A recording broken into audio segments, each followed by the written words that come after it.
For the players.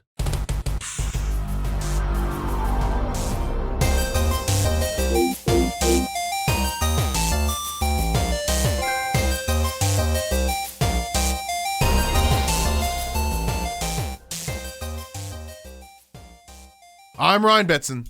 I'm Max Cooper. And this is For the Players, the pop culturist PlayStation podcast with 40 years of playing PlayStation and 6+ years in that games meeting. But I'd like to thank you for joining us in this PlayStation conversation.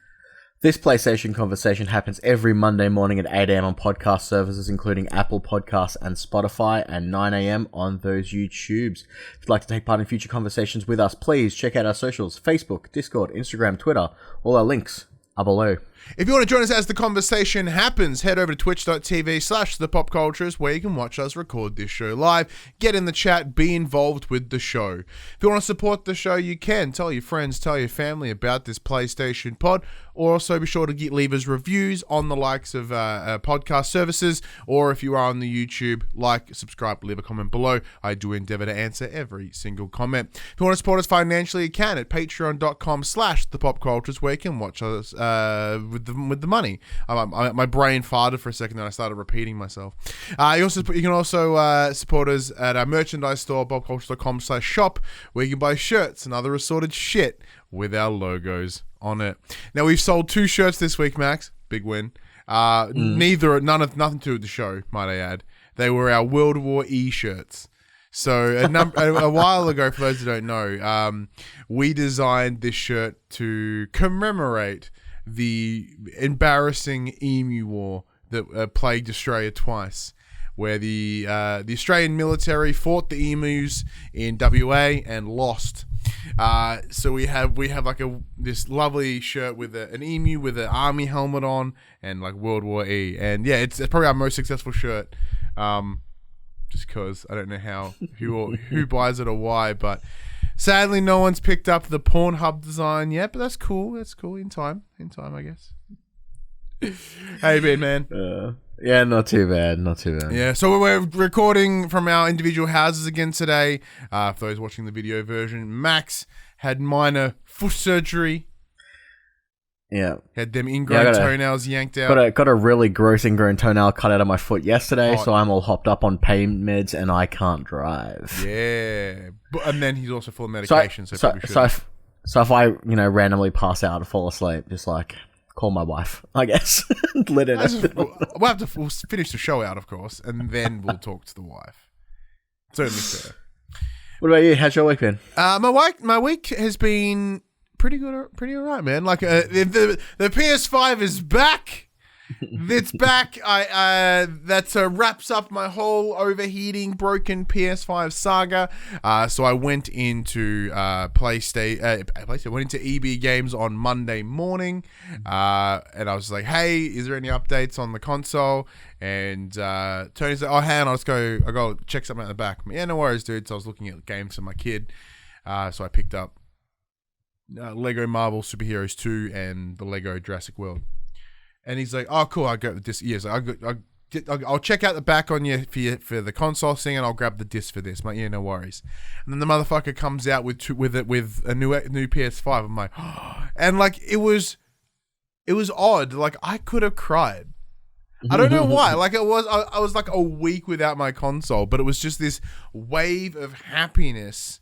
And I was like, this is it's like launch day all over again. It was launch day all over again. And because knowing this one isn't broken yet is a big win.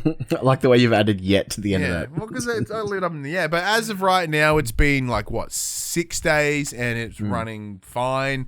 No heating, no loudness. The only thing that does it when I boot up a game with a disc, it whirs pretty hard for the disc, but not like unbearably hard. And then has yours? Have you noticed? Has yours been doing that random? Even when you're not playing games, it'll just randomly turn the disc drive on and spin for a while. Yeah, I have heard that. Happen a couple of times, but I assume that's just like a DRM check because it essentially runs off the hard drive anyway. But occasionally just goes, "Can you still play this?" All right, yeah, you can still play this. That's how I see it. I haven't had that issue, and I know a lot of people have said, it's from games that we're playing that aren't on disc. I've just got a disc in there, and I'll be like watching a YouTube video, and it'll randomly just go for a minute or so. But no, I haven't had that issue.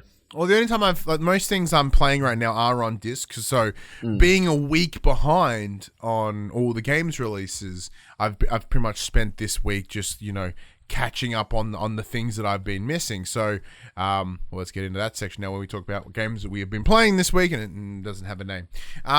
But so this week I have. So I finished Miles Morales. I finished it prior to the PS5 dying, but I've since 100%ed my first run through, all collectibles, everything. So the only trophies that I have left to do are just the ones that are revolved around New Game Plus. So I've started my New Game Plus. I put it on like the easiest difficulty. I'm just ripping through it, punching dudes, getting all the stuff, super, super easy. I don't know how far I'm in the story now comparatively, like in terms of, it's tough for me to say how long the actual game is, because when I played it on the first run, I was doing all the collectibles as I went in order to eliminate the back end sort of gameplay grind.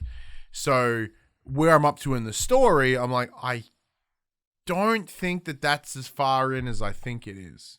I'm like, I feel I've got there sooner. But I've also skipped every possible cinematic. Being on the easiest difficulty, there's like I go punch, punch, enemy's dead. Punch, punch, enemy's dead. And like it's incredibly easy, but also nowhere near as fun. Like, yeah, I want to stipulate that. Like, having played on normal, because I'm not like a big butthole anyway, but like normal is fine. Like, there's enough challenge to be like, oh, I should probably have to rethink this here and there. But here, I'm just like, I know I'm going through for the grind, but I'm just like, this is hard. But like an emotional, taxing hard, not a gameplay hard. Which is a real bummer. And yeah, go ahead. Yeah, I was just going to say, it's hard replaying a game straight away. Like, I find that if you put it down for a little while and then return to it for the New Game Plus, it helps a little bit. Because obviously you took a week break essentially when your PS5 went AWOL. And I wonder if that's enough time for you to have got, let it process and then go back for it, or if you're still in I had these feelings of this game, and I enjoyed it on this level, for example. To just run through it now and not give it the time of day seems what's the word I'm looking for? It seems like a disservice to the game and to yourself. Well, in general, I'm not a big advocate of playing a game again straight away, or playing a game again within the same year. Mostly because I don't have enough time, and two, I just played it. Why would I want to do it again? So I cannot stand trophy lists as an example, because the only reason I would ever play a game again is for trophies within a short window of time, and I'm not even a trophy guy. So like here is, I'm like, well, yeah, I really like it, but like that's the reason I haven't got the New Game Plus trophies on Spider-Man on the first one, because I'm like, why do I want to play it again? Like, I've played it, I'm not going to do it for 2 trophies. Well, I was going to say, now that they've enabled cross save and the trophy list comes over. Oh, that was bad. I got a trophy in about I got plat in about 2 seconds. It was brilliant. Will you now? Yeah, I was going to say, will you now play that extra New Game Plus? Because you're essentially re-experiencing not quite the same game, but a slightly different game. Yeah, obviously it's had all that. I have done that this week. So to add to what you're saying now, I have done that. So I have installed the Spider-Man Remaster. I'm playing it in the 60 frames version, so the performance mode. So it does feel like a completely different game. Fighting seems more efficient, and more snappy, because the frames are working with the speed. So every encounter does feel more intense in that way. Yeah. But yeah, even though the game still looks fantastic, so that's not a problem. But yeah, so I did start New Game Plus on that one as well, mostly because I wanted to see the differences, because we do have the upcoming part 2 of our Spider-Man revisit review thingy with the team over at Operation PlayStation. So for me, I was like, well, I've got to give this a go. I can't just pull up the start of the game or go back to the end game stuff that I had done. So I was like, well, I'm going to start the game again, and might as well try that New Game Plus. So I've done I don't know, quite a bit actually, way more than I thought I was. Like, because it's once again ripping through cutscenes, you're kind of like going through it nice and fast. And there are remaster specific trophies. There's like 5 or 6 of them, I think. And it's like one of them is just add, the gadgets that you get in the remaster. So because I had finished the game previously and done all the DLC and everything, I had just a built up of tokens. So I was like, and purchase. So there was no real there was no effort for me to get those additional skills and or additional gadgets. Yeah. So I have all the suits already, which is great. So I'm currently playing with the Tobey Maguire suit because that's awesome. The new face is a little jarring. Told you. I'm still not anti new face, Max. As someone who said that it's just a face, what does it matter? You spend most of your time in a Spider-Man suit. I've completely 180'd on that and went, no, it's not. When because I've just done I did some of the missions, where you get out of the suit and you go into the lab with Doc Ock. I'm like, my answer for that is it is the uncanny valley, right? We remember what that face should look like because the face itself looks fine. And within the whole context of the character, it actually works. He looks fine. But knowing that it's a new face, you go, it looks like you've just cut and pasted a face on someone. Because they have. Like, without a word of a lie, that's what they did. And I guess knowing that, having that knowledge in your head does sway you. Yeah, of course. So that's how I'm seeing. I'm like, am I really hating it, or is it just me being like, it's different, and I don't like different? And on top of that as well, I have been doing the campaign for Call of Duty Black Ops Cold War. Have you haven't touched the campaign at all? Have you? I haven't touched it yet. No. So I'm suffering from hard drive space issues. Yeah. That's the reason I wanted to get it done. Is because I want to play some multiplayer, but I feel bad not having done the campaign. Well, I've also uninstalled multiplayer, but I'm gonna have to reinstall it because I'll get to it in the news afterwards. Yeah, there's a reason why I'll be reinstalling it. So and like knowing they're only like 6 or 8 hours, or whatever, it's cool. It's fine. It's good. Like it feels like Call of Duty. Like right now, that like I'm not hitting any big emotional story. I've only had one person comment on it that I know who's played it, and their only walkaway was the AI teammates are just garbage. Yeah, they just do not help whatsoever. Yeah, so they'll just be like shooting in the wrong direction. Don't let me forget that. There's something I want to comment about that, but so it is a by the numbers Call of Duty campaign. There are big action set pieces, an example being the one that we saw at the PlayStation reveal event, which was the second longest airstrip, second to the Fast and Furious one. Where there's a lot of those sort of actiony things. It doesn't have the same impact as like Modern Warfare did. But that was intentional in the design of that campaign. The game was supposed to make you feel and question some of the things you've done, or that you'd be, especially when you're going through that residential house, and it's like not shooting everybody in sight. Where this is more of to shoot everybody on sight, which is fine if that's what you want to play. And like the setting is cool enough. Like it's Vietnam, it's in the 60s, so it's like. Everyone's got weird hair and, smoking cigarettes everywhere. And, like, there are some of those cool aesthetic things. And because they're Activision, they have the money, they've clearly bought, like, what are the big songs of the Vietnam era? There's, like, Credence and, Spirit in the Sky. And, like, there's, like, pick all the big things, like, what people identify with 60s in Vietnam. Which is cool, because I'm like, that song's pretty nice. There are some decisions here that are a little bit different. So there is a hub world, but I say it's a hub world. It is your home base. So in between missions, you go back to this essentially a mechanic store. Workshop. Thank you. Workshop where there's a big board, and that on that board is all your different missions, and there's like a armory and shit like that.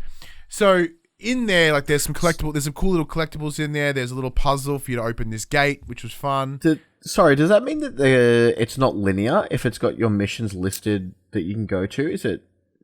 Or is it just like this was mission 1, this was mission 2, this is mission 3? It's linear in the sense that this is 1, this is 2, this is 3, but they're also adding side missions in as well. However, it's actually within your interest to not do those side missions when they first pop. So this is a fun thing that they've added. So they're adding evidence, right? Because this is an evidence board. So so the whole idea is that you are part of this team led by this dude named Adler, and you are trying to find this guy named Perseus. Perseus is this big terrorist dude. I believe his connections to like the KGB and stuff like that. Mm-hmm. And he has, he's a name that's been around since Vietnam. So it's a situation of like, we need to stop this dude because something's about to go down. In short, they're implying that he has nukes. Okay. So you are trying to find as much evidence as you can about him, where he is, what he's doing, and that sort of shit, right? So each mission is sort of based around that, and there is a mission that is you going, going back in time, like remembering an event, so they can get to that time period stuff. And there are some, in that moment in time mission, but there's also with these side missions, it's like eliminate these operatives, eliminate these individuals, go and collect this evidence. So but these side missions, in order to complete the objectives, you need certain information, and that information you can only obtain by playing the main story missions. So where you'll find pieces of evidence in that mission that'll help you make that side op easier. So so an example is like, say you've got a list of, so there's a list of like 6 targets, and you pick 3 of them, but in order to help you decide, who to pick and what actions are going to be taken for that mission, you need to crack this code, you need to crack this number station scenario, and vice versa, right? Or you need to look for hidden messages in this newspaper, and that's kicked to the it's just one little step, right? It's very simple, but it's also kind of cool. It's just an extra layer to Call of Duty's standard by the numbers campaign. Like it is very minimal shit. Because even then, like on top of that, there are dialogue options now and decision making. So in there's a mission where you find this guy and you're hanging him over the edge of a building. If you yeet him off the building, you don't get a piece of evidence that will help you on that side up. So you can either capture him, or you can kill him, or you can throw him off the building. Sure. And then later on, there's an individual, and there's like this one of my people have been this woman that you meet. She's like one of my team has been captured. Either you can rescue them or eliminate them. Like, that's 2 options, because if you can rescue them safely, brilliant. But we'd rather him be dead than captured. Yeah. So I found him, but I had the option of capture him or kill him. And I'm like, well, he was a dick to me that one time. No, you never seen, you never know, so you don't have any background. Like the way I play, I'm not an asshole, and so I'm like, I'll capture you. Come back with me.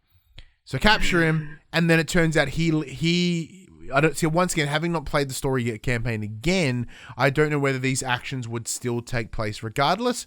I get caught, and they're like, because he ratted you out. So I don't know whether, because the story itself feels very linear, that I would have got caught anyway. I just wouldn't have that person in that scene. Yeah. So that's pretty interesting. Like, I want to see how that changes. Or, when you have a conversation with someone, like the different options that you pick, because when you can chat to your other members of your team in this safe house, and like they'll give you some information, and again, but some conversation lines can be lost if you don't select them or whatever. It's an interesting idea. I don't know how much it actually changes the story, but we'll give it a bill. So an example is the mission that I just played last night was a mission with Mason and Woods, which are names that are synonymous with Black Ops in terms of it. So there's a lot of like imagery for the old Call of Duties, the old Black Ops, I should say. Like when I think you find an individual, like a body that's in this snowy station with a crossbow bolt through him, and you're like, oh man, crossbow bolt. And then the little number station things come up. I'm like, okay, that's something that obviously happened in the campaign of 1, 2, and 3. Because I replayed them on PS3. I don't remember them at all. So I'm sure if I'd be like, oh my God, that's insane. Like that, what a cool throwback. But I'm not that audience, I don't think. Yeah. Yeah, man. So like, so far it's interesting enough. It's pulling me forward because it's just doing that. Like I'm not like, oh yeah. I'm not like, yeah, well, I can't wait to see what happens next. I'm like, oh yeah, it's cool. Fine. Yeah, fair enough. It's fine. Yeah. What about you? I've been talking for a long time. So this week I've been playing a variety of things this week. So I downloaded the Worms Rumble game that's out on PlayStation Plus. Yep. Now, the last time I played a Worms game, it was a turn-based game. It is not turn-based anymore. It's real-time now, and I real-time suck. I kept blowing myself up with grenades. Nice. It seems like it actually seems really fun. It's fairly fast-paced. I've only had a few games. Would love to try it out. Multiplayer. So when you first boot it up, it kind of throws you into a boot camp style training mode where it's like, here's all the guns that you can get, here's all the grenades that you can get, here's how to use everything. Go through the target practice, shoot all the targets as fast as you can, and then we'll let you play online. It's like, yep, cool. So you get a feel for the controls. Yeah, it's pretty good. It's funny, it's enjoyable, but there's not much to it. It's just a worm shooter. So as as you progress in your level, it arbitrarily assigns that a level 5 character should be good enough to play squads now instead of free for all or this team-based mode. So it gives you a general like, hey, I think you played the game enough. You should try out a different mode now that you've got the basics down. Because obviously, free for all, it's very basic. If you play badly, it's only you that's suffering from your bad play. Well, remember back in the day of Call of Duty, like the first 5, you would have the first 5 levels, I think, were only people in the first 5 levels. Yeah. So that's fine. A lot of the guns bring back that nostalgia. You can shoot sheep and they blow up and all that fun stuff from the worms. Your worm's pretty customizable with, you can rock out your hair, your eye color, all that stuff. You can wear a beard. I haven't put too much time into it. It seems like a pretty fun PS5 game to pick up, being it's a PlayStation Plus game. Seems pretty easy. Other games that I've been playing this week, I'm still going hard at Minecraft.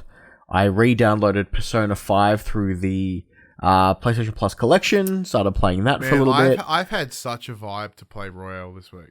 I don't know why. Yeah, well, I don't know why. This whole week I'm like, I should probably play Royale. I don't know why, but I stupidly got rid of Royal when I picked up my PlayStation 5. You dick. Because I'm like, oh, Persona 5's in the collection. I'll be fine. And then I'm like, oh no, it's just Persona 5. It's not Royal. So now I'm gonna have to get that again. Yeah, well, because I had a lot of fun playing it. Like, so I played it at work. So when we first started, the pandemic. We didn't start the pandemic, but when the pandemic first started, and we started moving into online stuff with our clients are big Persona fans. So we had, we were playing Persona 5. I had Persona 5 Royal came out, and we had a character. His name was Greg B. Smashin', and and it was a lot of fun playing with the clients. I'm like, I want to finish that. And then obviously I've been playing a ton more of Immortal Phoenix Rising. No, I haven't gone back. So I've moved my save across to the PS5 and we talked about it in the review. I have not played any more since our review. What was my pro tag's name? Dash asks. Greg B. Smashin'. Greg B. Smashin'. What's he smashing? You decide. Everything. Everything and everyone. But yeah, that's pretty much my essential playlist for the week. Bit of this, bit of that. Has your stance on Immortals changed since our review? No, it's still fun. It's still bringing me back. I still constantly want to play it. Yeah. Well, for me, it's like I know I'm going to sink into it when I pick it back up again. So I'm like, if I can... Yeah, that's the one thing. I know that if I turned it on, I want to spend a good couple of hours in the world. I don't want to just like drop in, drop out. So right now, if I'm like, well, if I can clear out all the other games that I need to, like, obviously... and I've been playing more Devil May Cry still. Yeah, so because that game is still so much fun. Yeah, DMC is probably my next one after COD. So DMC and then Sackboy, Demon Souls I'll come back to later because I'm not very good. But yeah, so that's kind of my next 3 games, and then be like, oh cool, then Immortals. And I went back and played a little Valhalla this week, just see how the save came across and how it looked comparatively. Yeah, it looks fantastic. I did have some of that screen tearing issue. The only downside to ray tracing and HDR is when it implements very accurately.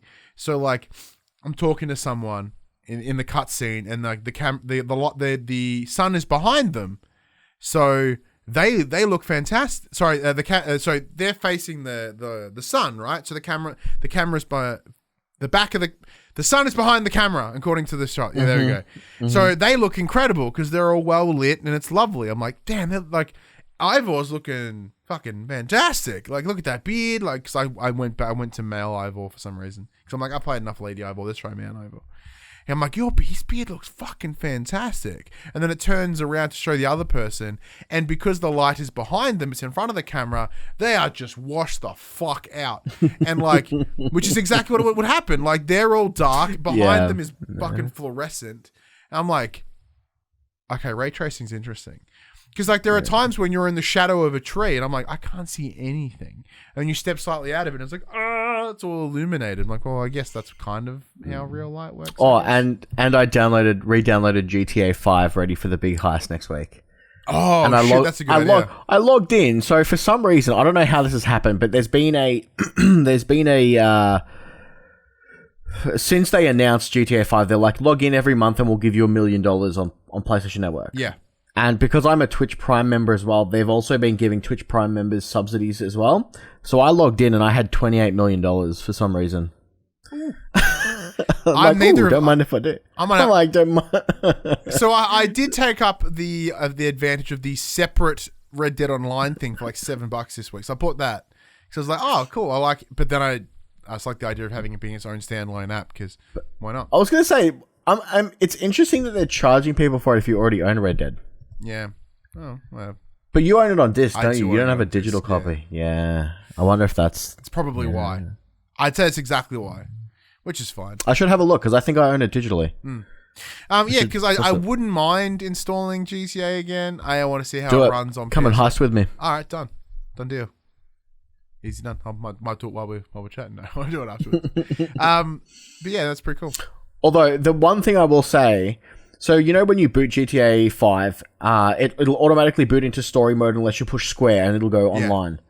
It loaded so fast I didn't have a chance to push square to go online. It just like instantly spawned me in the story mode. I'm just like... The online is probably still poo though. No, it was faster. It was faster. Okay. But that's because the PlayStation 5 has like a better network card. Yeah, it's very true. Very, very true. Can handle faster speeds. But yeah. But there you go. Also, this week, I picked up the charging dock, which is over there, and the media remote. No real reason.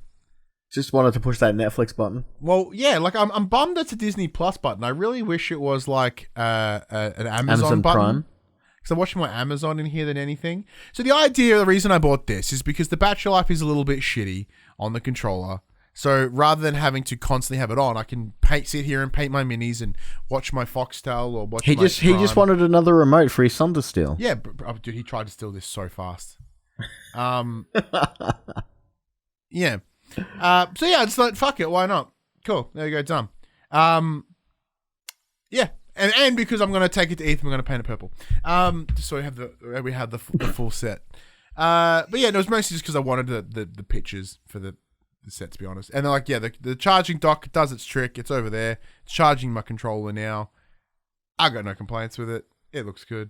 Dash says in the chat, the HDMI Smart Link allows to use your TV remote anyway. That is true. It does want to work with my LG though. It works with the Samsung in the lounge, but I don't like their remotes. for working with my console. So it seems weird. But this I just use the controller because yeah, I normally use the controller, but I'm like, why not? Because half the time I'll be like, I'm sick of watching this. I'll play this. Yeah, I felt like being impulsive. Is what the answer was. Okay. Yeah, and plus because I can put it in my when I'm painting my minis, I can put it in my little my rack. My controller doesn't fit in there. You can put it in your rack. Put it in my rack. It's like, I'm done painting that mini. Let's change TV. Boop. Oh, it freezes. I was good freeze. Great freeze. I appreciated my camera not freezing as I was like wrist deep in my clavage. Clavage. All right, let's get in the section point form. The players we tell you about what happened this week in PlayStation. It only took us a long while to get there, but we got there. Yeah, I know. Well, this story is kind of quick. So I don't know if you've heard, Ryan, but there could be a PS5 Pro. Fuck off. So in a patent found earlier this week, it shows another PlayStation 5 system that people are speculating to be the Pro version. The patent basically shows and mentions the use of multi-GPUs. Is that even a thing anymore? Yeah, like, you don't really... I mean, in PCs, you used to, put a second GPU in. You run them in SLI or I think it's Crossfire, depending on what brand you had. And it would, beef up your system, but it'll also increase all the strain on, the heat and everything like that. So it's interesting. So don't put another... as someone that's just had an overheating PS5, don't put more heat in it. Yeah. There's not much in the patent. It makes some references to cloud gaming as well. But obviously the big takeaway is the multi GPU system. Yeah, look, it's a patent. Patents never see the life of day. So it's very likely this has just been R&D'd and they're doing it as a precautionary measure. And even then, like doesn't the PS5 use an APU anyway? So it doesn't actually have dedicated graphics chips. It's all integrated into one card. Possible. Quote. Yeah. Quote. I don't know. It's fucking way too soon already. But even then, like, I guarantee you that there already is a mid-gen refresh being R&D'd. I guarantee. Yep. Like, there'll be a PS5 Slim. Yeah, there'll be a Slim because it needs it because this bitch is huge. But hopefully a re-thermaled one. That would be rad. Yeah. So there's a bunch of little steps there they'll have to get to before they even consider it, And Dash does confirm it does use an APU, the AMD Radeon RDNA 2. So it's got 2 GPUs. Like maybe if they want to have like the APU and then a different thing. But that's not what graphic fidelity. This is the big argument, right? And this is the one thing that I hate about console gaming. Everyone has such a fucking hard on for the case. It's not about the case, bro. It's the resolution, and it's CPU. Pay attention to the CPU. We want smarter games. We don't want prettier games. We want fucking smarter games. Games look fantastic as it is. Give me some really good AI. You know what was really cool AI? The fucking Nemesis system in Shadow of Mordor. Why has no one done anything like that since? That is correct use of game mechanic build. Their servers are shutting down, and you can't get some of the trophies anymore. Kale's a bad example. Because it's hard to... It is a great system, though. The Nemesis system was really cool. Yeah. But yeah, it's this sort of ongoing... Because as they would fight themselves, there was this ongoing sort of back end, even if it was just RNG, just sort of like amongst themselves. But there was the ones that you fought that ran away, and they would remember you next time, and they would fight. They would fight you and take you on differently. Because they're like... Last time, he just sat back and shot me with arrows, so I'm just going to rush as fast as I possibly can at him and not give him that chance. Like, it was really good. That's what we need. All right, next up, Max. Let's head over to Naughty Dog. Having served 3 years at Naughty Dog, being the VP, the vice president of that's Neil Druckmann, the Last of Us creator and director has since been promoted to co-president. This change has opened up 2 new vice president positions and, quote, we're welcoming Alison Mori and Christian Geierling as vice president of Naughty Dog. Prior to becoming vice president, Alison served as our director of operations and Christian serves as our co-director of programming. So 2 pretty high-ranking peoples at Naughty Dog's moving on up. I think it's fantastic. I think a lot of the success of Naughty Dog is reliant on Neil Druckmann, his vision, and how in the games that he's delivered, it makes complete sense for him to step in that role. I think we said something similar to Herman Holst when he stepped up to replace Shuhei Yoshida when he stepped away from Guerrilla. As fans and general game players, it doesn't change a whole lot for us, but it does mean that Neil won't be going anywhere anytime soon. So he probably won't have the same level of creative involvement in whatever Naughty Dog do next, but he at least will be overseeing it. So his fingerprints will still be all over it, but maybe not as direct involvement. Speaking of Naughty Dog, though, it's kind of unrelated. I don't know whether you've put it in. Let me have a look. You have not. Oh no. I'll come back to it because there's a story that kind of relates to it. Big setup for nothing. There you go. Done. All right, cool. Well, Ryan, Spider-Man crashes in. So Miles Morales has been causing some issues for PlayStation 5 owners. A number of players have been running into crashes, situations where the game hits an error and is forced to close itself. Fortunately, if you are experiencing any of these crashes with Spider-Man Miles Morales, you don't have to worry about the PlayStation 5 itself. Developer Insomniac Games took to Twitter in order to assure a fan that crashes don't pose any risk to Sony's console. Quote, "Hi there, we're sorry to hear you hit a crash. Both we and Sony continue to work hard to address crashing bugs. That said, there is no risk to your console if the game crashes." Oh, but look, your console's not broken. It's just our game. But because there's been reports of, oh my God, people's consoles being bricked from crashes of the game. I have heard of some hardcore bricking going on with the PS5. Not anyone that I know specifically, but I have I've heard it around. There are some interesting bugs though. Now we can't compare the pair because spiders are technically arachnids. They're not quite insects. They're not bugs. But there's been what I've really enjoyed is you'll be swinging as Miles and then you'll clip an item and then some reason you just become that item. So I've seen videos of heating lamps or fucking parts of a road or a brick. I've seen the brick bricks was and the I've seen funniest one. I've seen lumps of snow. See, those bugs are totally okay because they are funny.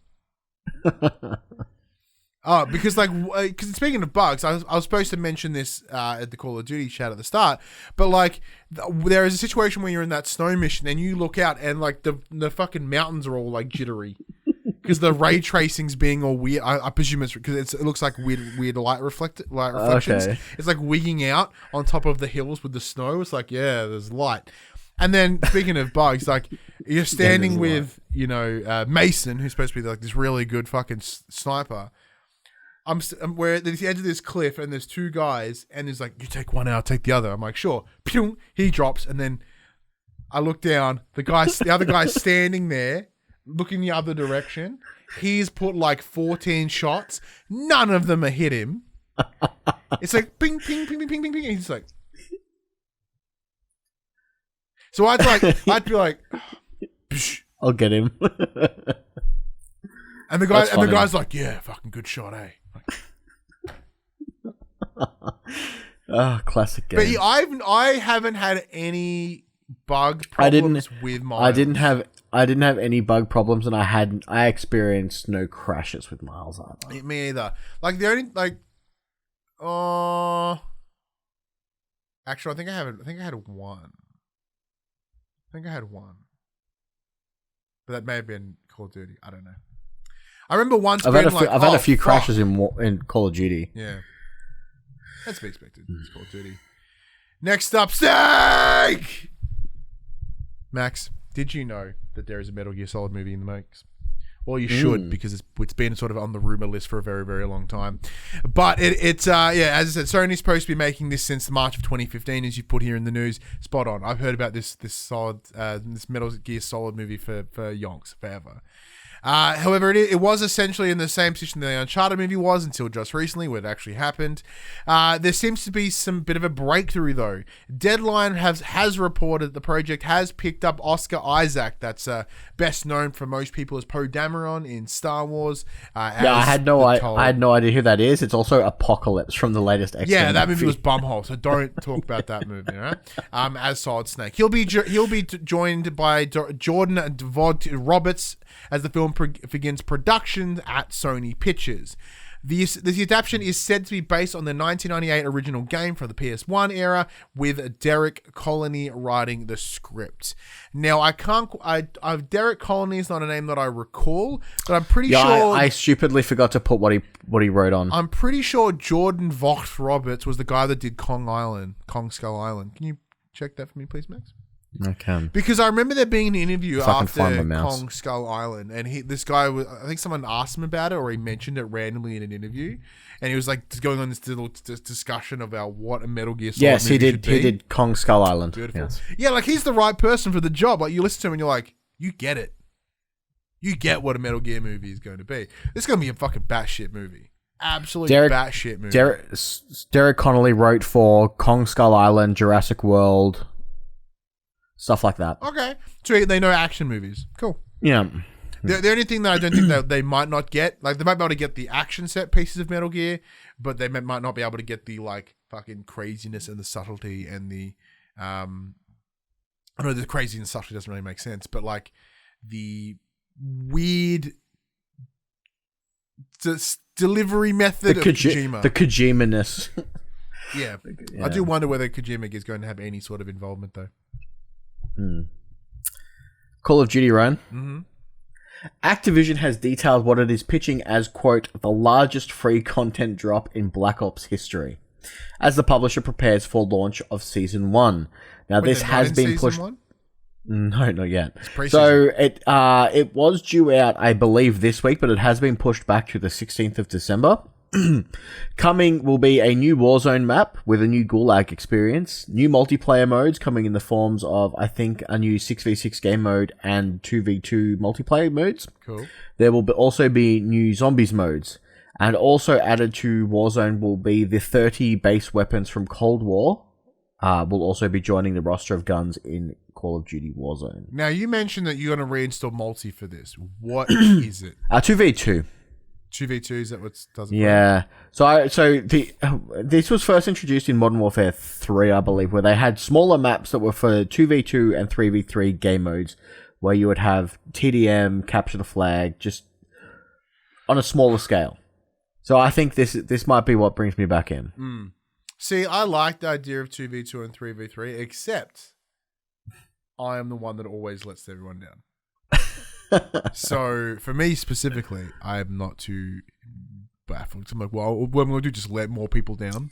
I think I might even reinstall Warzone to check out what the new Warzone map is like and see what they're doing. So is this like PUBG? Was PUBG had the two maps? They have more maps now, but like there would be like you would only primarily play on this map for the longest time, and then occasionally they would just swap it in and out with another one. I'm honestly not sure. I don't know if they're going to go for like a dynamic map similar to that of Fortnite, where it's constantly changing throughout the seasons, or if they're just going to be like, you pick this map and you can play in, I think it's Verdansk at the moment, or you pick this map and this is where you play this time. I'm not sure how it's going to work. I should try some Warzone again. Like, I'm not opposed to the idea of battle royales. I'm just garbage at them. You just hide till you're at the end, and then you just got to get one kill to win. It's true. I should try it again. I should give it another go. Speaking of Fortnite, though, Fortnite has had a huge week. They had a big live event with Galactus, a big Marvel baddie, which saw 13.2 million concurrent players. I think that was right. It might have actually been 15.3 million. I think it was 15. I remember 15 being a number. The event lasted around about 10 minutes, where you took control of the battle bus itself and play a shooter as you attempt to blow up Galactus. With this new season, that has since kicked off, the big theme is, quote, hunters. With the prime skin of the battle pass being the Mandalorian, with the Baby Yoda, quote, back bling. Makes me uncomfortable. However, a new hunter has entered the fight. None other than Sony Santa Monica's Kratos. Epic have also introduced a subscription model named the Fortnite Crew, priced at $16 a month, which gives you access to the Battle Pass, 1,000 V-Bucks per month, and exclusive skins that won't be sold in the shop. We'll get into those specifics in a minute, but Kratos, Max. So when I logged on shortly before the show, there is a full trailer of how Kratos enters it's yeah, I really saw there's cool. a guy like a pancake head walking through the forest, and Kratos just rocks up. He's like, whoa. It's not a pancake head. He's literally made out of pancakes. He's a pancake man. Whatever. He's like, he's got a cool name. Yeah, like I jokingly but semi-seriously commented on Twitter about how this might be the thing to get me into Fortnite. And I thought Batman would have done it. Well, if you're not quick, it actually this is the last day that it's in the store. What? It's they're timed things. If you don't buy, you miss out. Like, I'm kicking myself from about whenever John Wick 3 came out, when they brought out the real John Wick as a skin. Yeah. Instead of that fake John Wick that they had. John Fowick. John Fowick, yeah. See, that's the thing. Like, I don't play Fortnite. I've never played Fortnite. Like, I think I played it for a little bit, like when it launched, because I was like, sure, I'll give it a go. This is how they get you. They find the thing. You don't want to run around as it's Kratos the pop with finals bazookas? of fucking games, where it's like pop finals suck. Ooh, I like that one. That's how they get you. But we're commenting before the show started, Max, about how Fortnite and like is impressive. It is the one unifier in a industry that is incredibly segregated by what platform you are on or what your IP is. The power of Fortnite is bringing a bunch of things together, because data miners, as we mentioned at the start before the show started, have looked at the potential, like they found in the back end, the potential of the Master Chief being involved, as well as potentially Samus from Metroid. So they've hit the three big gaming companies, hardware manufacturers, and some of their token characters, which is fascinating. Because I would have never made, like, it's crazy enough right now that in the same game you can have Marvel and DC characters running alongside each other. That is as of today, you can buy I can't remember what the pack's called, but basically it comes with the Joker and Poison Ivy. That's insane. So right on the heels of a Marvel season, they are now selling DC skins again. It's crazy. It's absolutely crazy. Like, everyone poos on it, and rightly so. But it's the ultimate crossover platform. It is. It's insane. Its power is absolutely baffling. Baffling. I don't have enough words to be like how genuinely impressed and fucking horrified I am at Fortnite, or at all times. Are you gonna buy it? I'm playing it a lot, but I'm not buying it. No. Cyberpunk, Ryan, it's coming out in less than a week. I'm very excited. So preload for PlayStation users goes live on the 8th of December, so 2 days prior to launch. It's currently already live for Xbox players, so there have been reports of a pre-launch update weighing in at about 40 gig. But according to a developer, this isn't the update that people will be installing on day one. Apparently, the 40 gig update is not the day one patch. Then what is it? Because it's not on the disc, because the disc's already out. No one knows. Discs are already... This game... I'm intrigued in playing this game. We've discussed this. But right now, it is car crash level of intrigue. I am so worried that this game is going to be asshole. And it's either going to be a performing poorly mess, or it's just going to be shit in general. It'll be like Chinese Democracy, the album from Guns N' Roses, not the actual democracy, because there is none. But I mean, like, it's that same idea. People waited so long for this, and then it's like, that fucking sucked. It's Duke Nukem Forever. You know what I mean? Like, that's what I'm worried the Cyberpunk will become. They will crumble under this pressure of perfection. Now, I'm willing to be wrong, of course. If the game's fantastic, awesome. But I'm really, really worried, Max. So right now, today is the 5th of December. It comes out in 5 days. No. Is it yes, correct. 10th, in 5 days.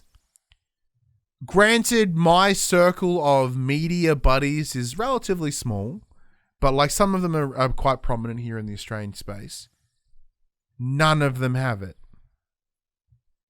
There are, I reckon, probably maybe the big wigs, like your IGNs, your Kotakus, maybe even your Press Starts may have it, but no one has it. Now, granted, I've seen a lot of stuff this week around varying Instagram influencers being sent these lovely bundles to fucking market the game, but no one is playing it. Yeah, like, so this is not me being shitty. Like, you know, if look, I said, disclosure, I've been in talks with Bandai. We're probably going to get it at launch. So it's not an issue about, I don't have it, blah, blah. I'm not that guy. We're fucking nobodies. You're watching this on YouTube. You can see that view count. That view count's embarrassing. There is no ways that we would ever get pre-release stuff. Like, we get it sometimes, and we're very, very lucky. But like, so they've sorry to interrupt. Just to go on what you're saying, they've announced that although the release date is the 10th, streamers will have access to it from the 9th. What? Streamers aren't reviewers, man. Like, that is not enough time. Like, a game that's allegedly this big, it's like 100 plus hours, and it's just going into the hands of reviewers the day before. Every other game ever, when you hear about like people not getting review copies, you know, with a good lead time, or the embargo is so close and only like 2 people have it, that should be a point of concern. But because it's Cyberpunk, apparently it's not a point of concern. You know what I mean? Like, under any other circumstance, everyone's like, these are a lot of red flags here. But everyone's like so fucking boned up for this game that they're avoiding all these actual concerns.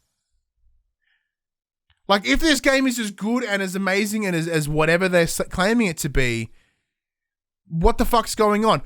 You know, I'll use God of War as an example. They were so fucking confident in that game. They knew that it was going to be brilliant. They gave it out a month early, or close to a month early. Then the embargo for that game was a week and a half before release. That shows confidence in your game. This shows drastic concern. Because, you know, whenever the embargo is, let's say there is an embargo, let's say it's fucking Monday or Tuesday, right? What versions are they playing? Who's been playing it? Like, you know, like, I know there is a complete issue around companies and how they work with influencers compared to how they work with media. And I understand that's the case because influencers, by definition, they're influence, right? They're essentially extensions of marketing. Not a bad thing, right? Because that's what they are.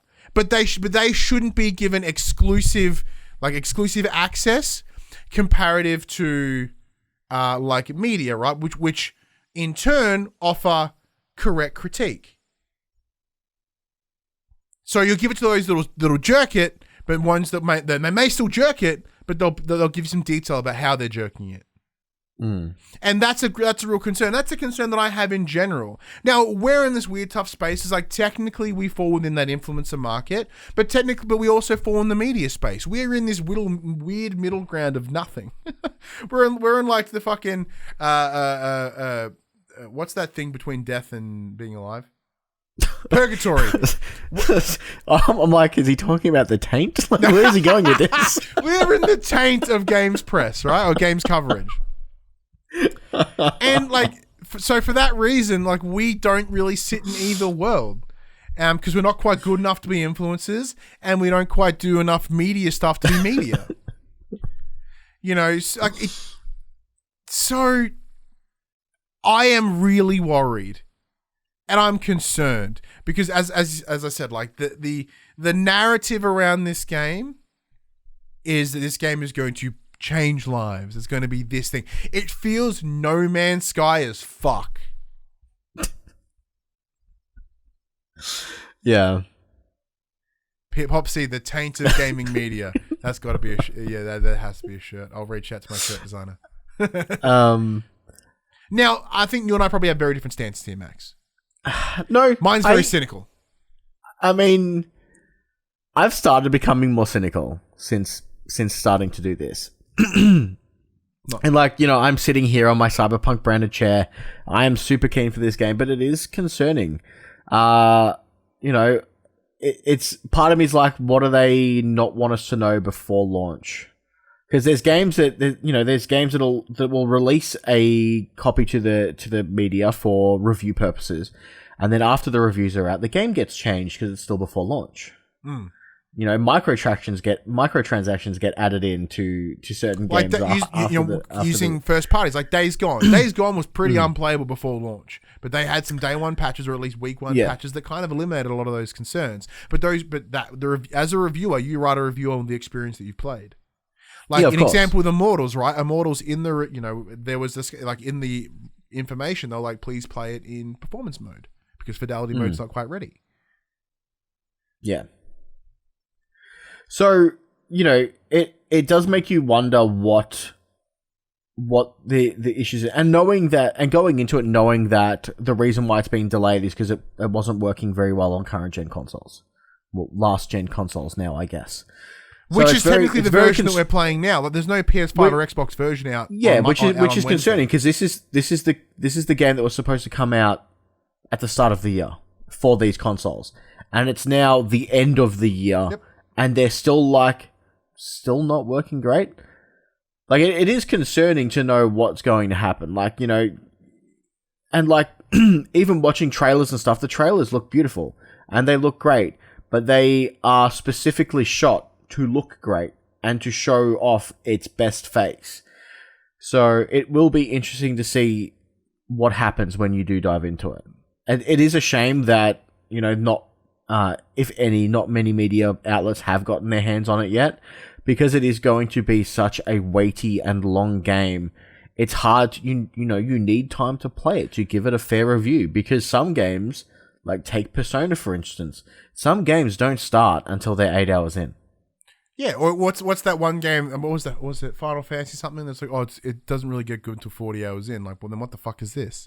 You know, and then on top of that, as well, it's my concern is that hype machine will get out of control.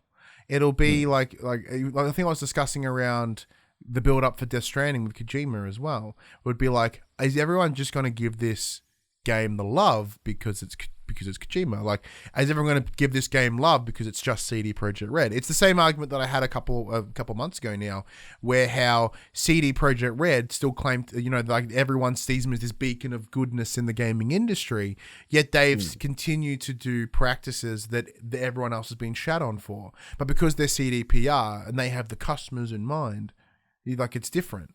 And I'm feeling that, like, I'm worried that this will come out and this will be a poo game, and then reviewers that do genuinely review it and be like, this game is subpar, if that's the case, they're going to get shat on.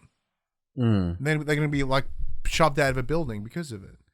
Because of, you know, what we talk about how, like, one of the best examples was Lucy O'Brien with Uncharted 4. You know what I mean? Like, it's yeah. Sorry, Dash and Shade. It's questionable practice, but their employees are paid handsomely, like a 5-6 figures each developer. I'm talking about microtransactions and shit. They explicitly said there were no microtransactions, yet somehow then later on they went, oh no, there are in there, but it's not how we said. Like, technically we weren't wrong because we said it was going to be in this, but not this. So that's what they're doing. Like, regardless of their practices, like there is what they're claiming to be, and like their such goodwill gestures aren't appearing to be the actual fact. But because they're sitting so high on this pedestal and everyone's just like kissing that ring, they're not going to. I'm worried that it's going to be tainted. As example, the example I was talking about was Lucy O'Brien. Was when she reviewed Uncharted 4, she gave it like an 8.9. Everyone's like, it's at least a 9. And like, you haven't played it yet. Yeah. Granted, the game's fantastic, but it's one of those situations of like, so she got fucking shat on. To this day, she still gets shat on for that. To this day, still haven't played an Uncharted game. The fuck? I've watched my wife play them all. I've just never played them myself. But yeah, no, I'm pretty confident that Cyberpunk will be subpar. Or it won't blow people away as much as they think it will. Or people will just make up that they think it's great. Look, I'm a little bit biased. It's on my draft list, and I need it to do well. Yeah, and it's literally on your Tookus as well. Hopefully, everyone jerks it. Because there will be people that review it low intentionally. Like if we, using like Death Stranding again as an example, like that game was fantastic. But people pooed on it, and like people were giving it 3s and 2s. Like that game is not a 2 or a 3. But that was the thing. Like it's hard to lump Death Stranding in as a game. Like as far as games go, it's not gamey. It's more of an experience. Well, that's the problem with your definition of a game. Yeah. Once again, because a 2 out of, like if you're using a correct scale for scoring your games, where a 5 is the game works, it's playable, but it's but the game's fine, right? 5 should be down the middle. A 2 means the game is either broken, it just simply does not work, and it's disaster. Death Stranding objectively is none of those things. The game is visually impressive. It ran incredibly well. The story may not be for you, but for any reason, if you were to weigh things equally as you should in a objective scale, it is not. It was and never will be a 2 out of 10. Mm. And I guarantee you, Cyberpunk won't be a 2 out of 10 either, because it has to be an absolute shit heap to be 2 out of 10. But it might be. No. I reckon it'll be like 6, 7s.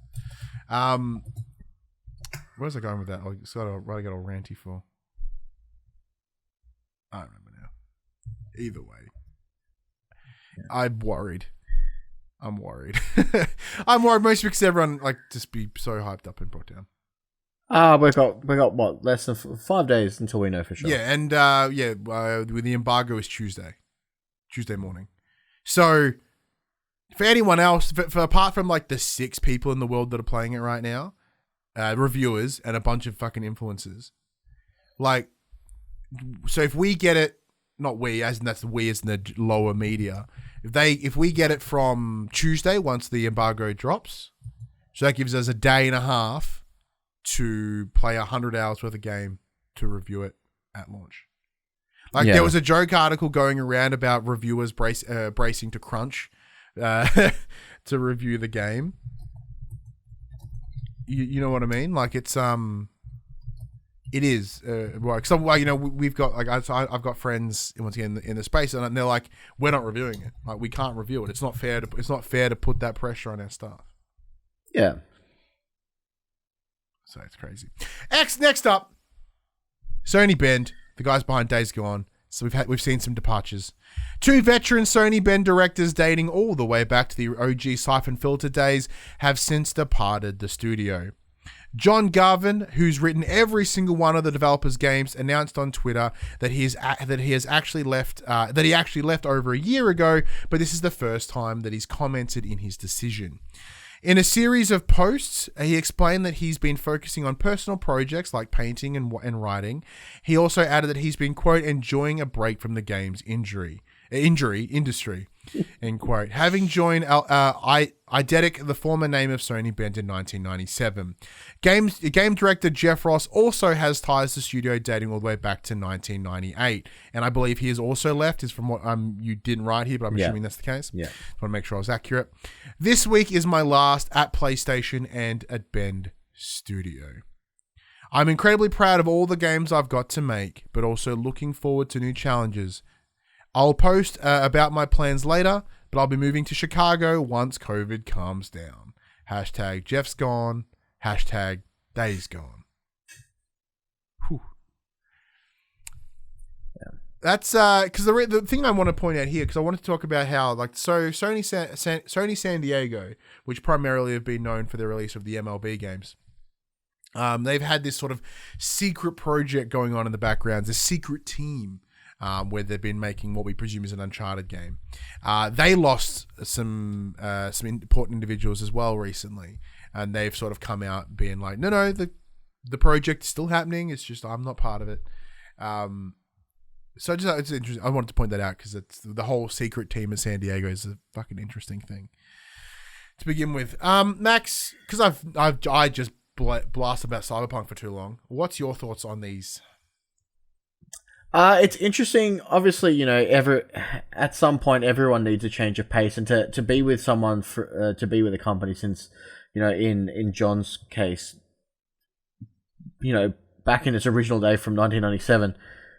Sometimes people need change and move on. And from everything we hear in the news media, the games industry is brutal. Yeah.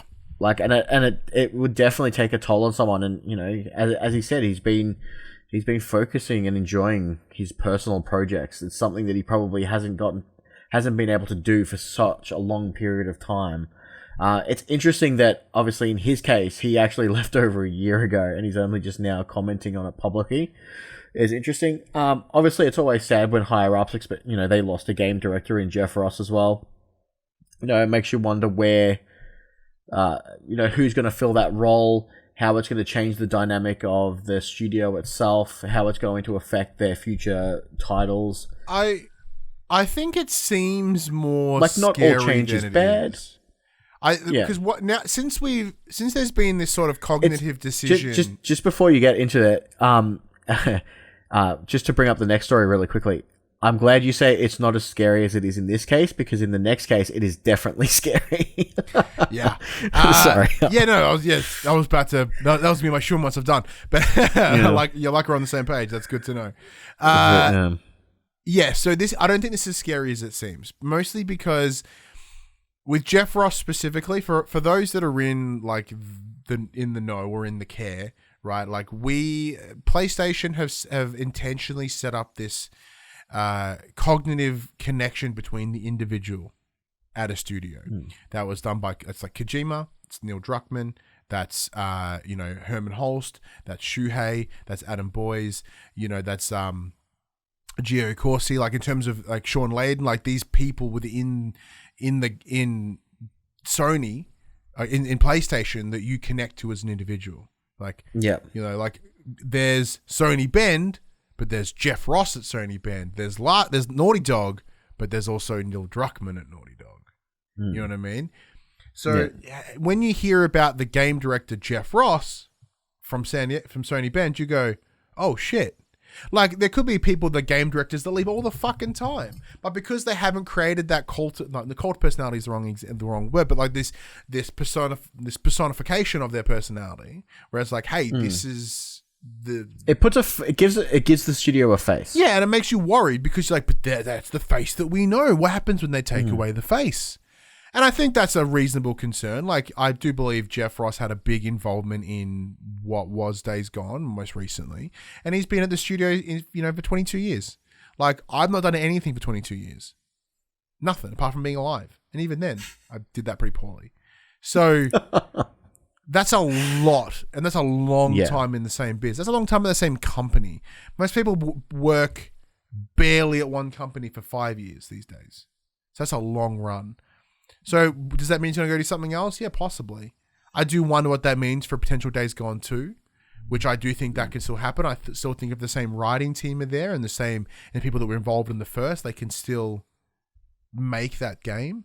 Because I think if there's enough people there that are part of the original team, the lifeblood is always... There's enough of a groundwork to lay a foundation. Yeah, the lifeblood is always bigger than one person, especially in big collective teams like this. Like, the only example I think that would not be the case would be Kojima, because I think Kojima is such the stem, he's the trunk of what, like, Metal Gear, and presumably, even Kojima Productions, because it's named after him, for fuck's sake.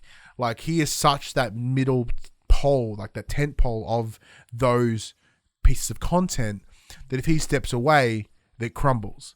Where here, I still think Sony Bend may lose these two individuals. There's enough people within that space to sort of, that we're also holding up that center trunk.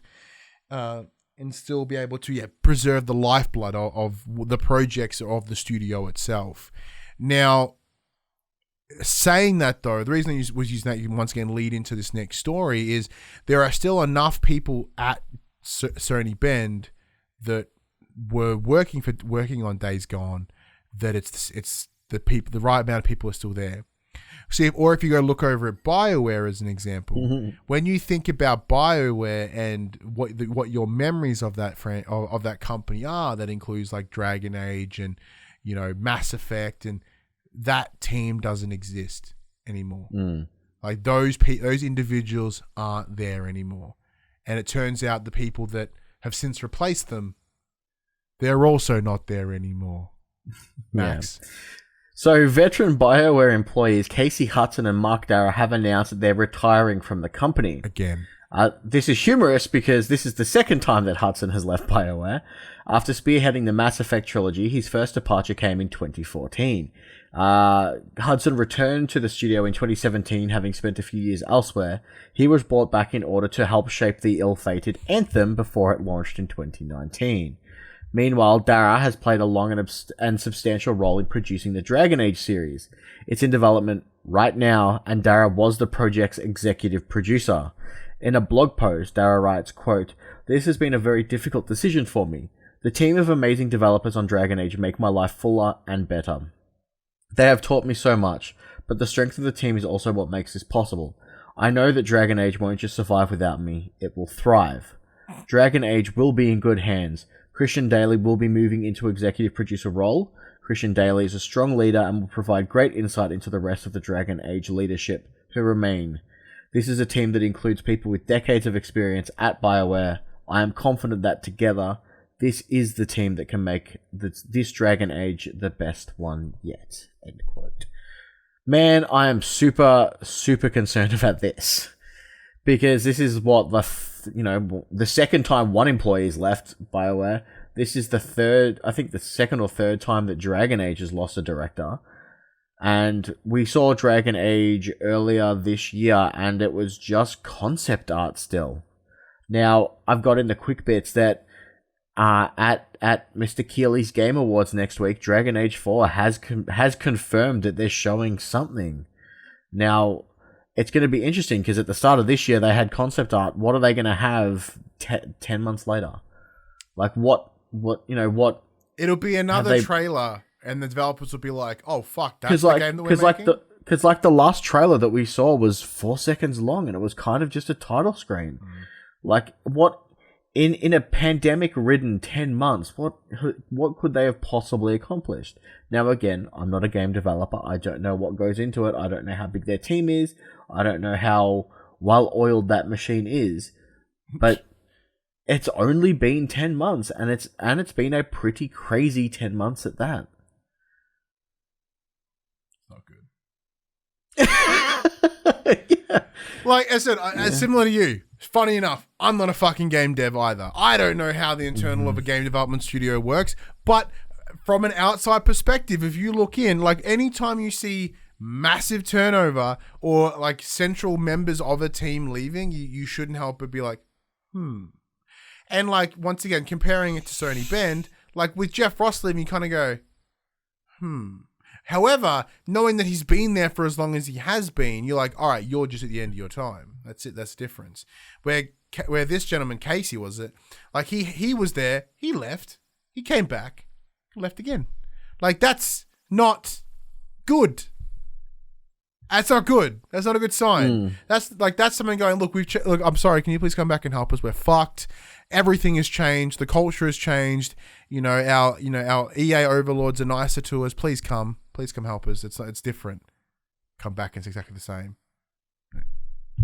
Came back, released Anthem, then left. Yeah. So come back and save Anthem. And it's very I'm totally projecting here. But like, what if it's a situation of he comes back to help Anthem, and they're like, brilliant. All right, let's make Anthem. Anthem fucking sucks. It's been, it's covered in the wrong hands. Like, whether it be EA being like, do this, like that's not going to work. And they're like, okay, let's work on Bioware 4, and EA's got their hands all over it again. And they're like, can you fuck off? You're preventing us from making this game good. Like, you saw what happened. Let us fix it. And they're like, yeah, but we should probably do this. It's like, I once again, projecting.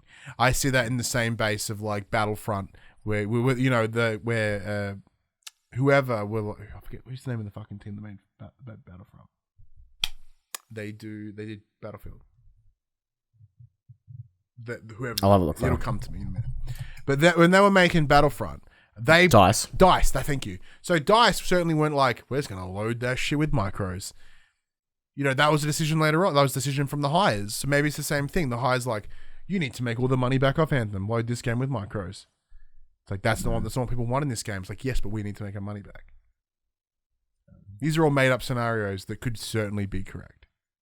And the weirdest thing about them is they seem very plausible. Yeah. So it's like, I'm not give two fucks about Dragon Age 4. I played the first one. It was fine. Dragon Age Origins was the best, in my opinion, out of all of them. They've just gotten... Number 2 was horrible. Inquisition was better.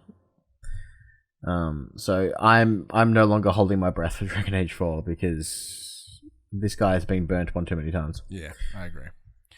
Quick bits, Ryan. Game Awards is this week. It is. Thursday the 10th at 10:30 a.m. for us in the Australian Eastern Daylight Saving Time Zone.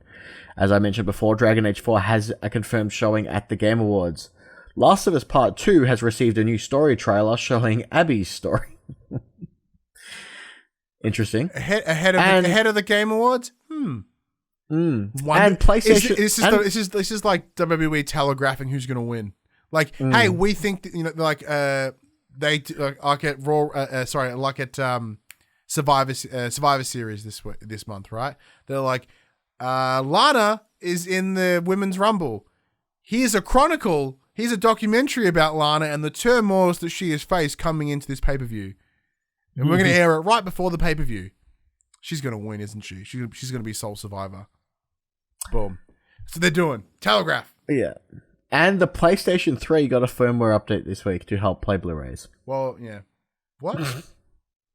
Yeah, PlayStation 3 got a firmware update this week. Oh, so you got PlayStation hash? Because I'm a moron and didn't, oh, that makes sense. Typo check. I imagine like PlayStation 3 got a firmware update. Sure. Yeah, well, look, congratulations on Laura Bailey on her win in The Last of Us Part 2 for Game Awards. It's put out there now because why the fuck else would they do that? Well deserved. Yeah, look, totally well deserved, but it's just like, I'm not even trying to hide it there, bro. Top 10 best-selling games for the week ending November 29th. They are as follows. Number 10, GTA 5. Number 9, God of War. Number 8, Marvel's Spider-Man. Number 7, Ghosts of Tsushima. Number 6, NBA 2K21. Number 5, The Last of Us Part 2 returning. I think it's been on sale this week. Number 4, Assassin's Creed Valhalla. Number 3, Marvel Spider-Man Miles Morales. Number 2, FIFA 21. And number 1, Call of Duty Black Ops Cold War for its 3rd week in a row. Shout out to 1, 2, 3, 4, 5 out of those 10 games being first-party titles. That's amazing. There's a good sale going on right now. There is. I mean, it's the end of the year sale. Yeah, it's pretty bad. Yeah. And Ryan, because I was on it today, coming to the players, we have Puyo Puyo Tetris coming December 8th. Temtem in early access coming to PlayStation 5 December 8th. Unto the End coming to PlayStation 4 December 8th. And the big one, Cyberpunk 2077, coming to both PS4 and 5 December 10th. Ooh. There is not much happening this week. Bunch of shit, and then slightly less shit with Cyberpunk 2077. Boom, you heard it right now. You heard it first. You heard it here first. Yeah. I'm not a big guy. I'm not someone that likes to be like, ha! Fucking told you I was right. I'm not that guy. However, I'm still waiting for I played Bugsnax and it's fucking awesome. Oh yeah, actually, I need to play more of that. I might do that. I might stream it. I might start it again and stream it. Because I did like 45 seconds of it, so I think I'll start it again, stream it, just for funsies. Even though like no one will Betson's podcast net crack count. Yeah, only one. That's not bad. My dad was around today and he kind of like cracked my back in a place, so it's a bit better today. But yeah, I'm like, yeah. No one cares if I like. Well, fucking no one cared whether I liked or disliked Bugsnax to begin with. I'm fucking nobody. So like 3 weeks after the console released, no one will care even less. It's going to be an interesting week, Max, as we see how poo Cyberpunk is. I really hope it's not. I want to be wrong. See, that's the thing. I will make these bold-ass statements sometimes, and it's always around the idea that I hope to be wrong. Because, like, that's a good thing to be wrong about. You know, I still want to play Godfall. The fuck is wrong? I've heard nothing but mediocre things from it. I've heard nothing but appalling things. Yeah. You're a crazy one day. person. Man. I refuse to pay $125 for it. No, not even a little bit. Not even a little bit. All right, that is the one good thing. You know, Cyberpunk at least has the PlayStation 4 price tag on it. That's true. That's very true. Anyways, big thank you to everyone for joining us today. Yes. Whether this be day of recording, whether this be day of release, or whenever the fuck you listen to it, big thank you so much. I wanted to give a bit of a shout out. I'll get the gentleman's name. Hang on. It was on Instagram this week. So for many people, they did the the Spotify best, top things of the week or whatever. There's a gentleman named Stephen Forno who tagged us on Instagram because we made his number 2 most played podcast of the year on Spotify. So thank you, my friend. Thank you so much for listening to the show. Thank you to everyone who listens to this show. Because as I said, like we do this for the fun of it, and it does have its perks, does have its benefits, of course. But it's podcasting generally has a very low interaction count. Very rarely do you hear from the people you listen to, the people that listen to you. And our YouTube numbers are like subpar. Our pod numbers are pretty all right, and they have been going up, so that's great. So for us, it's just like, all right, we know we have a very small subsect of the internet. Like we're a niche within a niche within a niche sort of thing, and it's nice when we hear from people that they enjoy the show or that we've done that. It's so big thank you to everyone that does listen. Big thank you to everyone that takes the time to reach out and talk to me, or whether even be my friends. Anyone that's like, we listened to the show and this was cool this week, and I had some good feedback this week about the Immortals review and stuff like that, and how you've improved, and it's cool. So if anyone does want to, I would love to hear good bad feedback. Just anything is good. But yeah, no, seriously, big thank you everyone for listening. We much appreciated it. But we'll be back next week, as we do each and every week. Except for maybe holiday breaks. Except for maybe holiday breaks, yeah.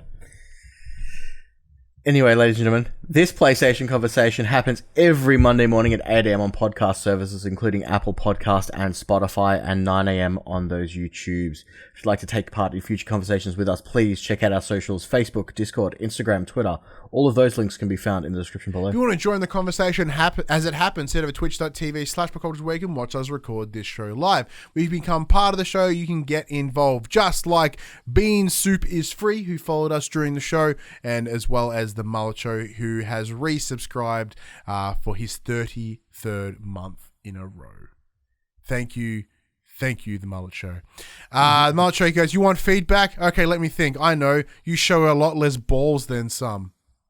Is that good? Like, what kind of balls? Is that confidence balls or actual balls? What podcasts do you listen to where they show their balls? Yeah, what podcasts are you listening to that have visuals?